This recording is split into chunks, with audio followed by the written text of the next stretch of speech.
Spirit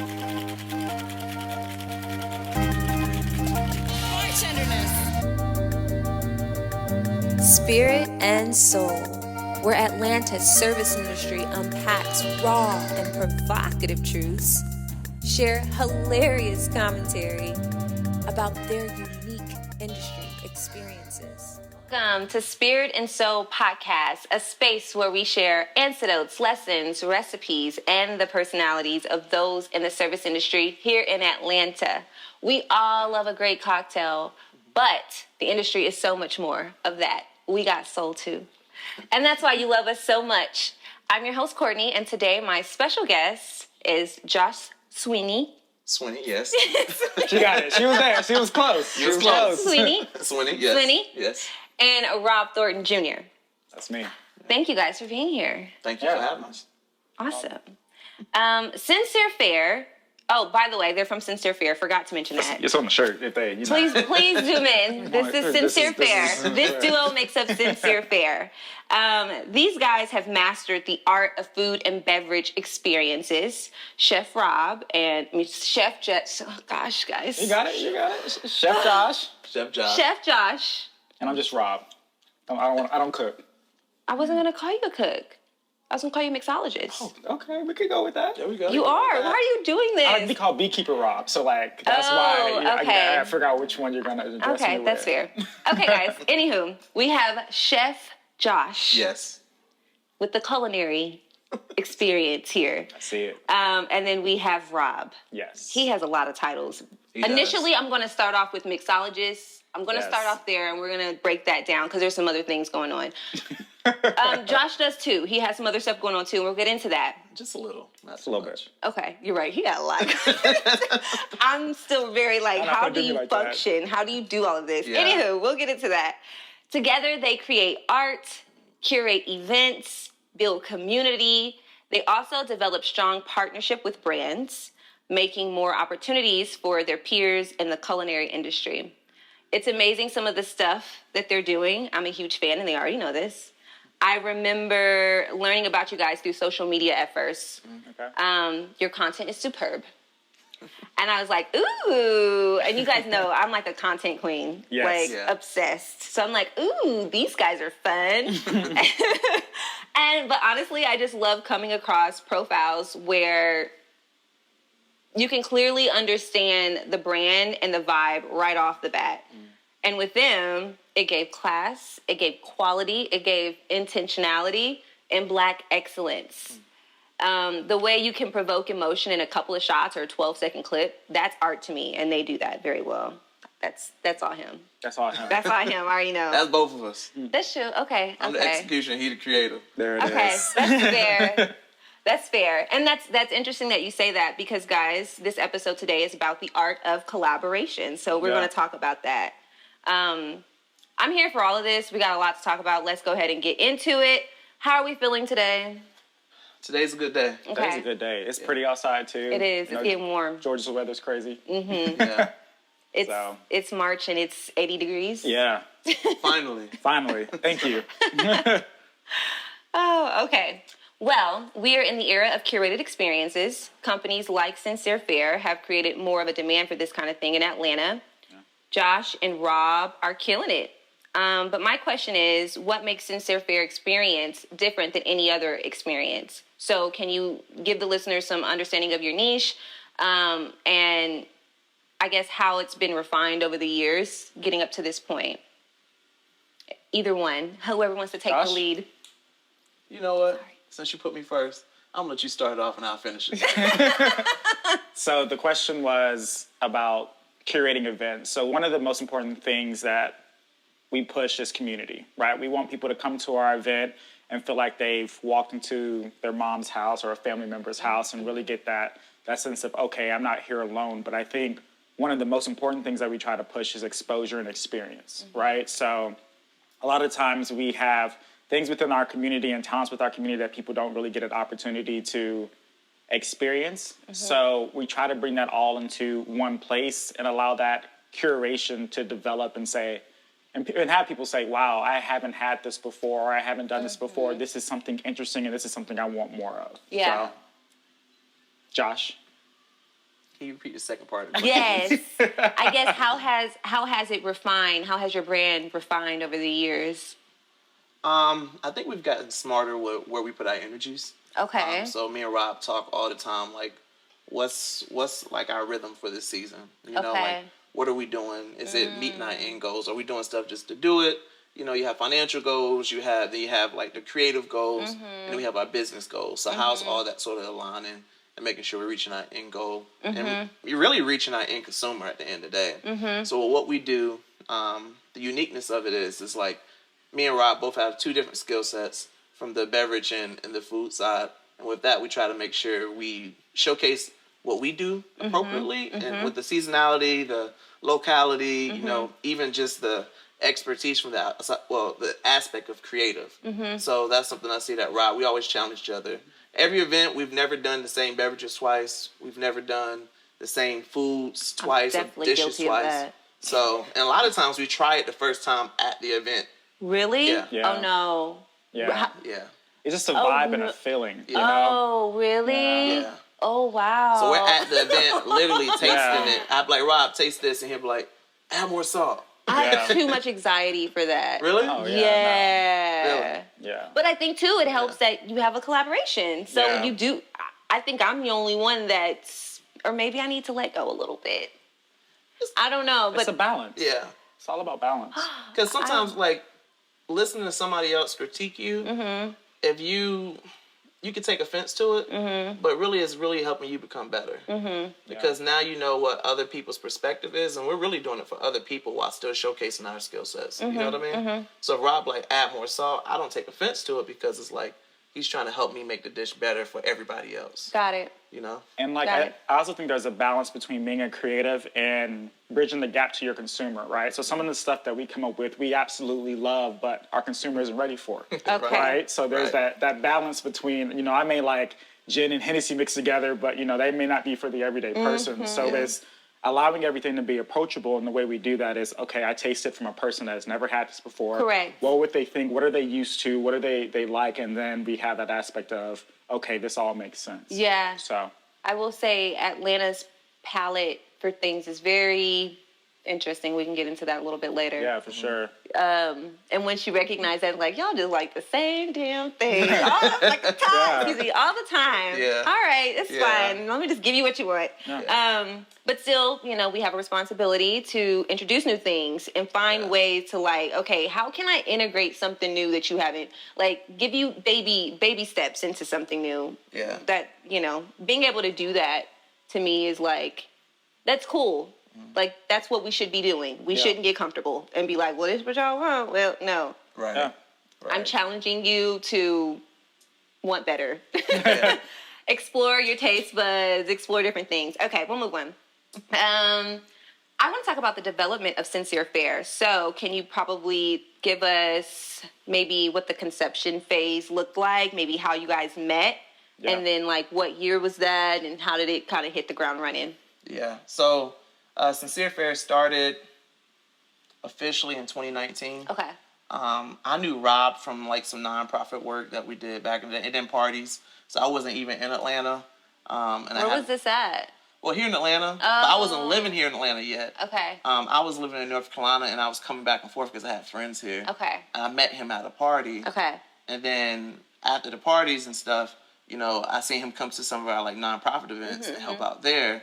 So that's where we initially developed, like, some form of relationship. Okay. Then we started working in another business together. And one day we left a meeting at that business, and Rob said, hey, man, I just bought a house, so y'all should come by. And we was like, oh, okay, cool. So we went by, and we drunk up all Rob's good liquor. The good stuff too. Not Not even even. good Not stuff. even. Don't pull it out and then tell me not to drink it. You know what I'm saying? What you saving it for? Right. You about to drink this by It's yourself? for good times. Whose side are you on? I don't know. Right now, I'll switch. Nah, that's real. Yeah, you're on my side. It's okay. But so we drunk that night, and, like, before I left, Rob was like, hey, man, if you ever trying to do a dinner or anything, you know, I got all this space right here. We could do something. I was like, all right, cool. So I said, maybe I do a small dinner of, like, 10 to 12 people. After planning and getting everybody there and, like, seeing it in totality, we have about 40 people in his living room. Wow. So we had to move out like all the furniture and stuff. And that was the basis. Like, he did all the beverages. I did the food. We did like 5 courses. And we had like not a saxophone, a violinist in there. We had live art going. So it's always been classy. From day one, it's always been classy and Black excellence. Yeah, for sure. And we just tried to make it from that one event. People followed up and was like, hey, we really enjoyed ourselves. Like, y'all have something special. Y'all should keep going. Okay. And then from there, we just started doing like pop-ups. That was the year 2020 now. Okay. So a lot of stuff has slowed down, but then we started creating content. And then we just really found a way to sort of connect with the audience that was growing within our brand. Okay. So that was our friend groups and people we worked with, and then people who seen us online. So that's where we start coming up with these dinner experiences, really to showcase our talents, but also to give people something different. Yeah, that's awesome. I love that story. Oh, can't believe you heard it first on Spirit and Soul podcast. You did. Okay, next question I have or topic. So we're in Atlanta, and the scene is saturated with tons of Black-owned entrepreneurs doing their thing, which is great. But I do want to have a moment of honesty.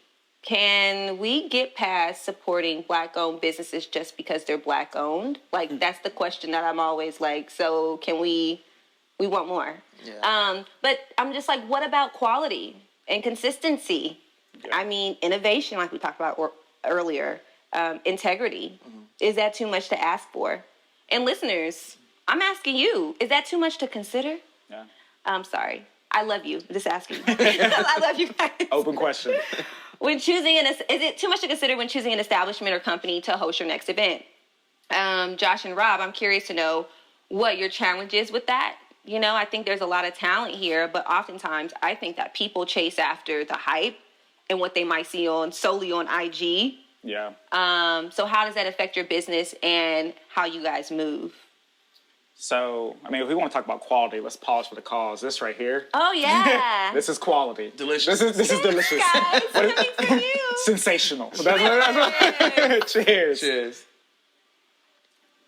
So I think you bring up some good points around expectation and quality. So I think when we first started, we had to basically prove our worth, right? So we had to take a lot of gigs that were probably not at price or things that we believed should have been considered or had a better appreciation for. But I mean, that's a part of growing the business. I mean, you spoke about being an entrepreneur. Like on Instagram, everybody wants to be an entrepreneur. It's so easy to buy 10 Airbnbs and flip this money. But when you're building from the ground up and you really care about it, like I call Sincère Fare my baby. Like the time and attention and effort that it takes to do, and it's 2 parts, right? So I want to talk about the quality piece of it. Like Josh and I are always students, right? So if we're watching masterclass, if we're studying for sommelier certifications or whatever it is, we make sure that we have the talent and tools in order to execute on the other side. So before we even get to an event, we've already spent years making that one dish, right? And it's so frustrating sometimes because people only see that one dish. They don't see all the effort and time you put into there to get the skill set to make that one dish, right? So that's why when anybody we work with or anytime we work with somebody, we're like, we want to pay you for your IP. Like, we're going to pay you and make sure that you are taken care of, and we appreciate a man of his word. Understand the level of time and effort it takes. But as far as the level of quality, you know, I think it's such a challenge, right? Because like you said earlier, there's a certain expectation in the palate, but the balance of exposure is something that's super important, right? So for us, it's been difficult, but now that I think that we have a community and understand the level of execution that we have people that appreciate that, right? So it's almost like casting a wide net. Sometimes when you cast a wide net, there's some people and some things in there that you may not necessarily need to be in there. You got to throw them back, right? But now I think we have an understanding of who we are and what our worth is. And I think that's going to be important as we move forward. Because before we were taking every opportunity that we could. And we were just trying to get our name out there, get that exposure. Exactly. And you get burnt out. You get upset. And I'm just like, why am I here not making any profit, not making any money, like not enjoying it anymore? Because at that level of burnout, like it's hard to just keep going. Like you lose the love of what it is. And that's the heart of every creative is you love what you do. So I don't think I answered your question. I kind of just rambled. No, that was good. Do you have anything to add on that topic? I mean, well, even Rob was just saying, like, was taking gigs and stuff, and sometimes it just wasn't profitable for our business. So we had to start looking at stuff more in the long term versus just like right now. You know, so for me, I love what direction we're headed in. Okay. But I think for every creative or every entrepreneur, it's like getting smarter over time. Like becoming better. Like he said, like finding the tools that's going to help you grow. Yeah. You know, so whether it's been like photography, we didn't start out being pretty good at it, or, you know, anything that we do within our business has all been learning. So taking even some of those profits from your business and putting it back into the structure for long term. Oh, yeah. Most definitely. That's something that, like, we're both business oriented. Rob, he's always like, man, we need to do this. We need to do that. We need to do this. Yeah. Idea guy. Know?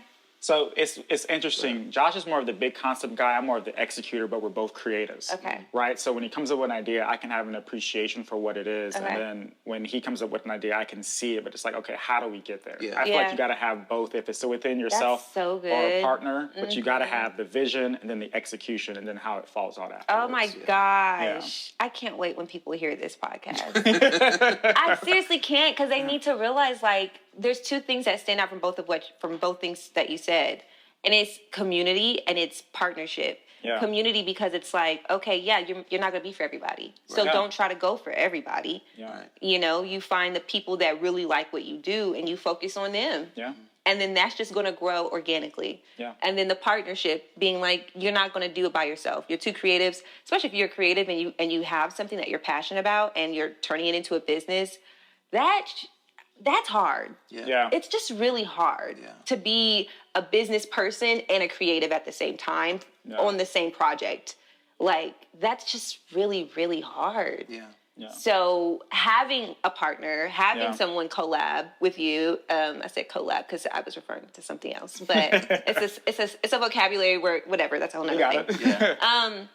Yeah. Like, that's really important.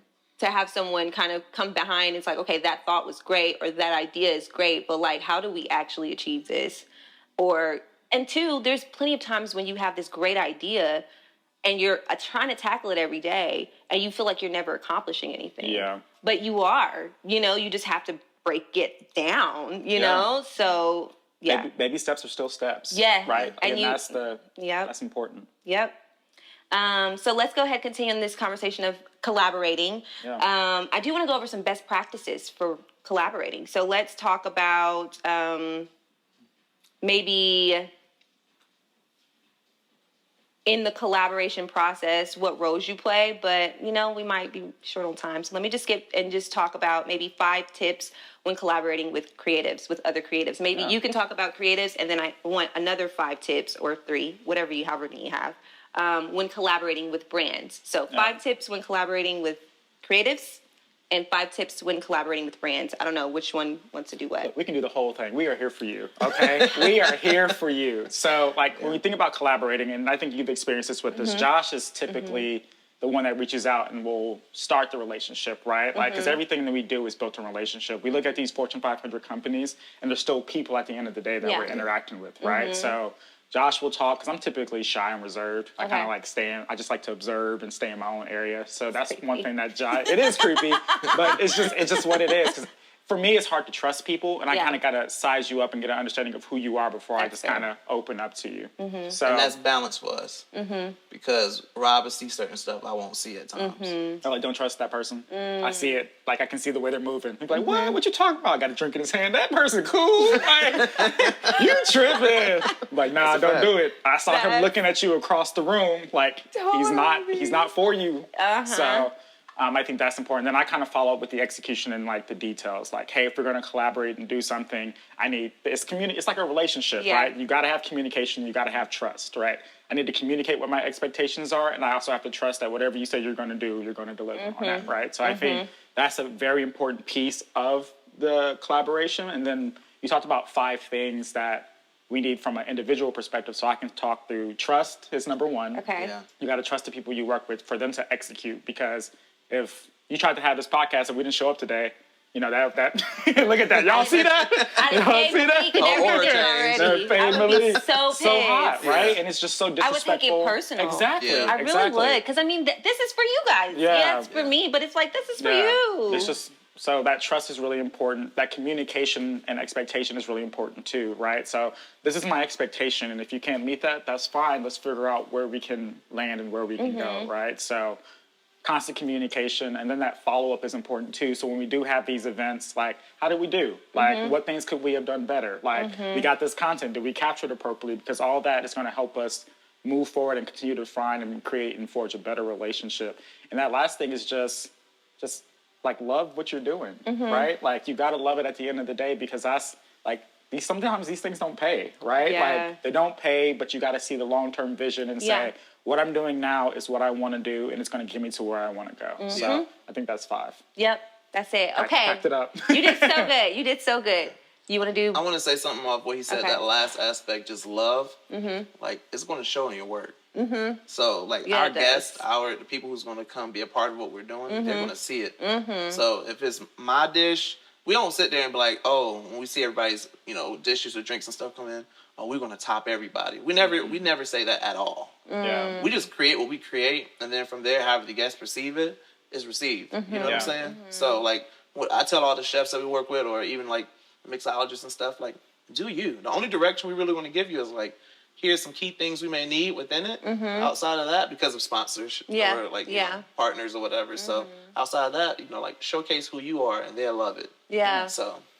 There's room for everybody at the table, man. And I think, like, everybody wants to be competitive and compete. Like, no, there's so much opportunity out there, and I don't understand why, just because you're another mixologist, you feel like we're competing. Right? Like, that's so, like... We go to these festivals and stuff. I'm not competing against the other chef. I just care about the people that's there. Like, the other chef ain't going to pay me. Yeah. You get what I'm saying?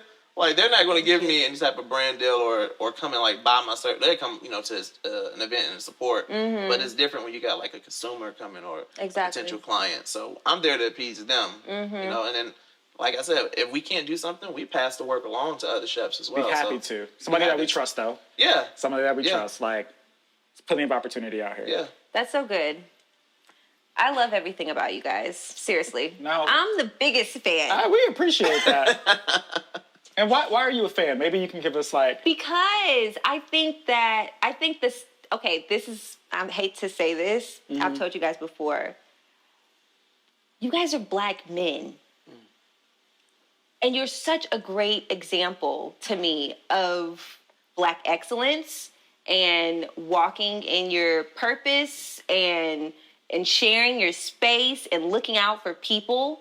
And I know so many people like that, like there's a lot of people I know like that, but I feel like there's something about, I guess too, like maybe how it's, I'm going to say the content definitely shows. I think that's the standout, because I think there's plenty of people that are like that, but visually when you see that, I'm such a visual person. Yeah. It's like that translates. Yeah. It translates very well. So I'm just like, wow. And that was...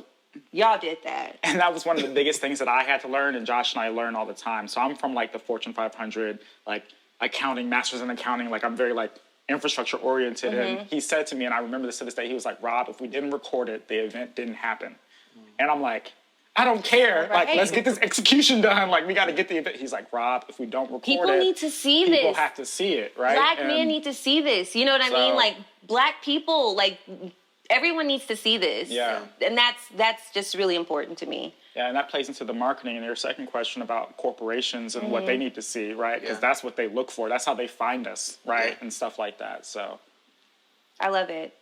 Let's move on from that topic. We were so passionate about that moment. Oh, need a sip. Do you need a refill? Are you okay? You know you need a refill, dog. Don't play. Just a little bit. Okay, just a little... Wet the palate. You get a little peach in there. Look at that. Look at that. A little peach in there. Serenading in there. Love it. Let's talk about the mixology house. I want to talk about some of the projects you're working on. Today, we actually have the mixology house. Yeah. I want to let you guys... And no, who is our featured mixologist? It's Courtney with Spirit and Soul. No.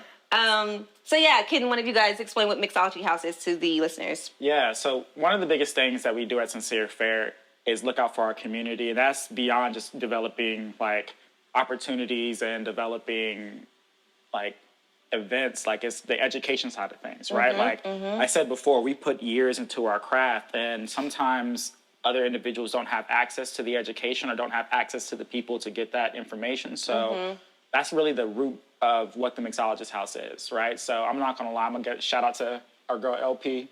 Oh, like, yeah. Josh and I were sitting at the house watching Netflix, and she was out there killing it, doing it big. I was so proud. Like, I felt like a proud mother, proud father, like, just cheering for her, and also how she carried herself, too. Yeah. Oh, yeah. Because they were messing with her. Like, they were.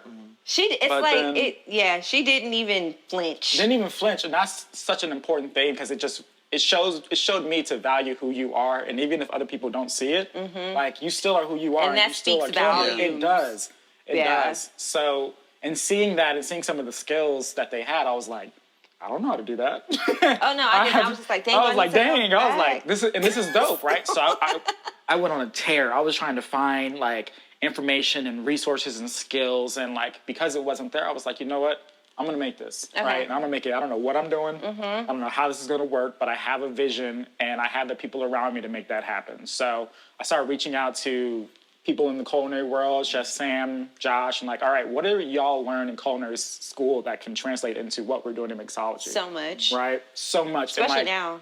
And I think that's a big part, as you have to kind of see where the field is going so you understand what you need to do today. Right? And I think mixology is taking more of a culinary approach in my mindset and what I've experienced. So what the Mixologist House is a community of chefs and mixologists that come together and teach each other skills, right? So I think the first class was I was so nervous. I had no idea like how it was going to go and what it was going to translate. Because, you know, like I'm not like big in the game, right? Yeah. Like there's some people that you say their name, you're like, oh, I know that person. Let me learn from them. Like Tiffany, like everybody, the drinking coach. Yeah. Look at you lighting up. Like, so I love her so much. I was like, will I garnish a level of interest and like respect for people to come in and really embrace this process? Because sometimes I'm a big person if you got to prove your concept. Right? So we went through the first iteration of it, and everybody was so happy. Everybody learned. It was a good energy. And I was like, all right, this is impactful. This is an experience that Sincère Fare has. This is impactful to those around us. Like, people are walking away with skills. And, like, I think Sincère Fare, we have this concept called ripples where we affect one person and it goes and touches other people. Yes. And we have no idea how far that ripple is going to reach, but we know that that impact is there and it's going to continue pushing forward. So the Mixologist House is like an idea sitting on the couch eating hot fries and watching Netflix.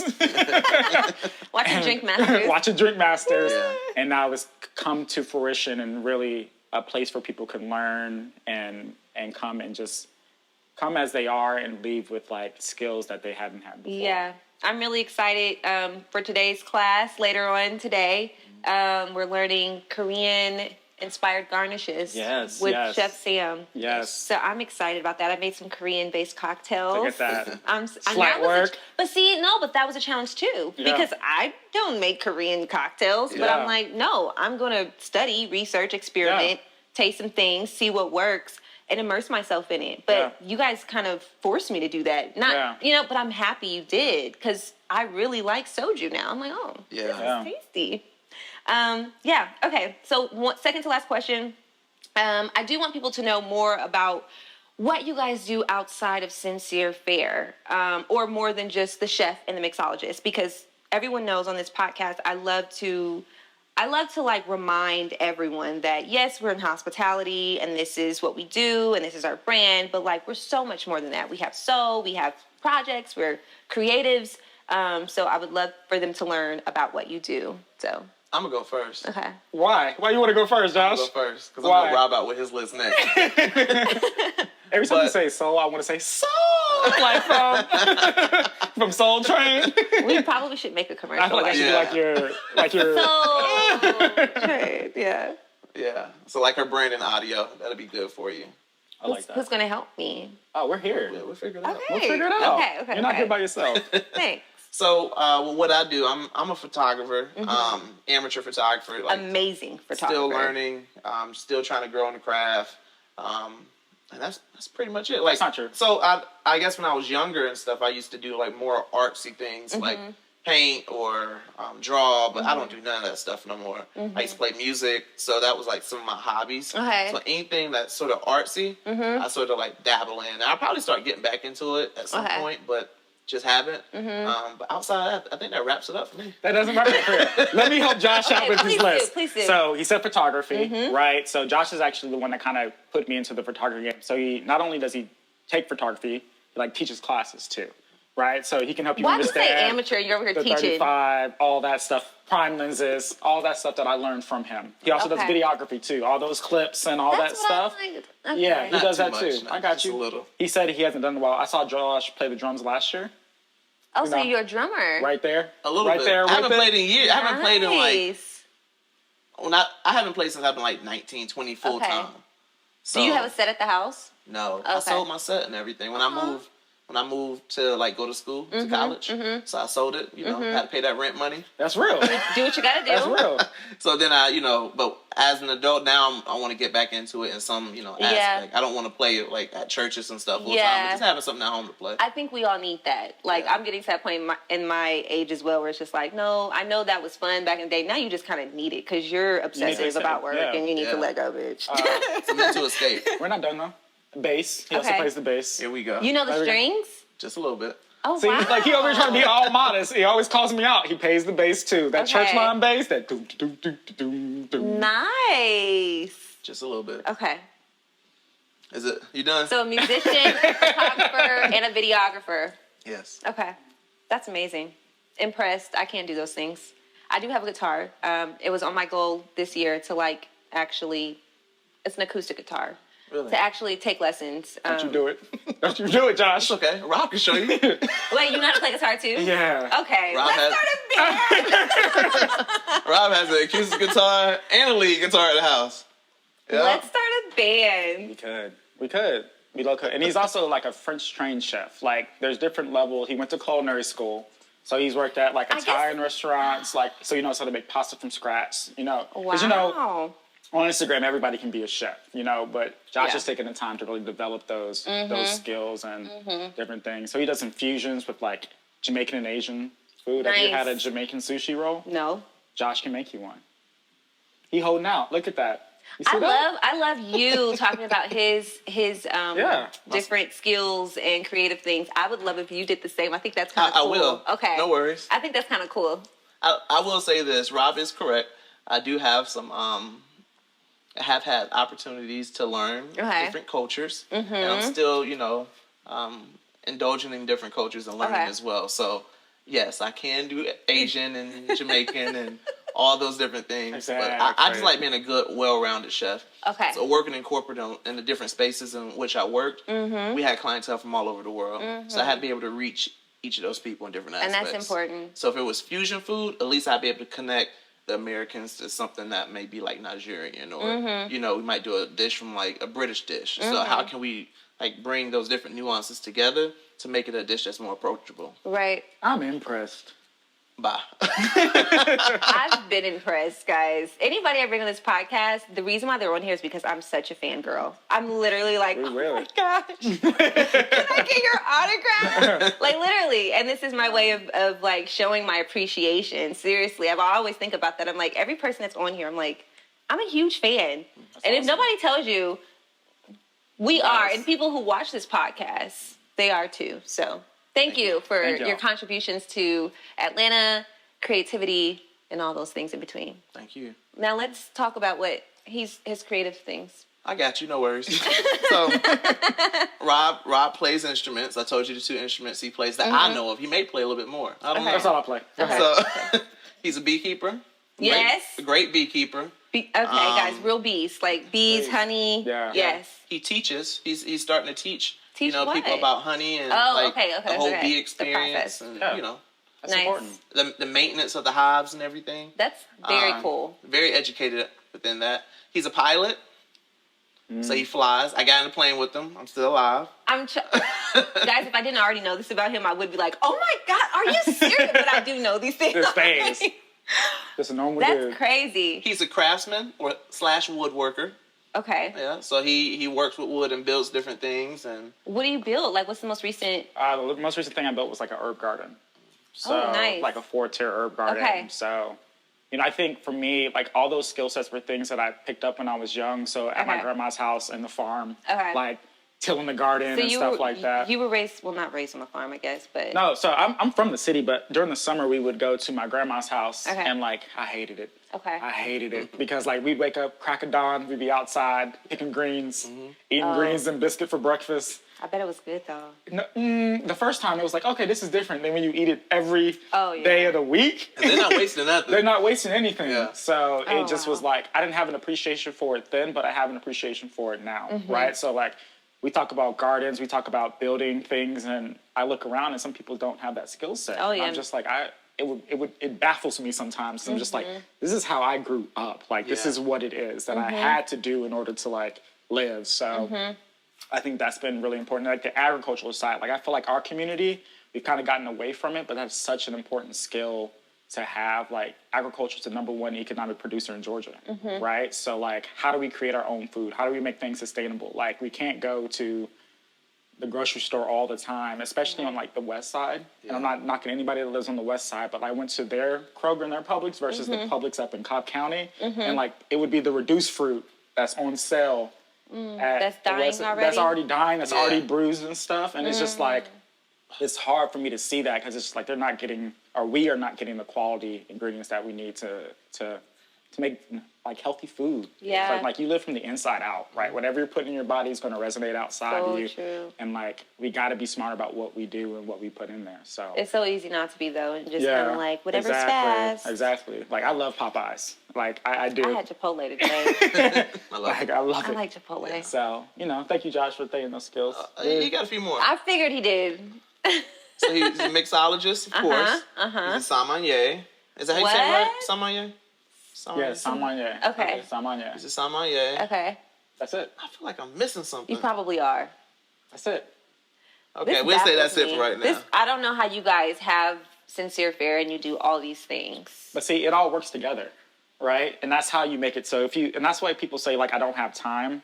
It's all in how you put it together, right? Like, so when I created my herb garden, that was for Sincère Fare. So I used the herbs from mixology. Okay. So like every step forward I take in the individual skill set, it's also helping the other things come forward as well. Yeah. So what you're saying is, now that you have your pilot license, you're going to do like private dinners, like, and you guys do something where the guests and you take them. It's already in the works. Oh my! It's already in the works. Yeah, Yes. absolutely. I'd love to be a part of that. Yeah. Anyway, like, please let me know. Like having dinners and like airplane That's hangars so and exposing cool. people to different things, right? Because I think a lot of the skill sets that I have, and when I say we, I think I know what I'm talking about. We aren't really present there, right? So it's like once one person opens the door and walks through, you leave it open and say, everybody else, come on. Like, come on. If you want to get this exposure, if you want to be, like, I didn't realize how many people were interested in bees until I became a beekeeper.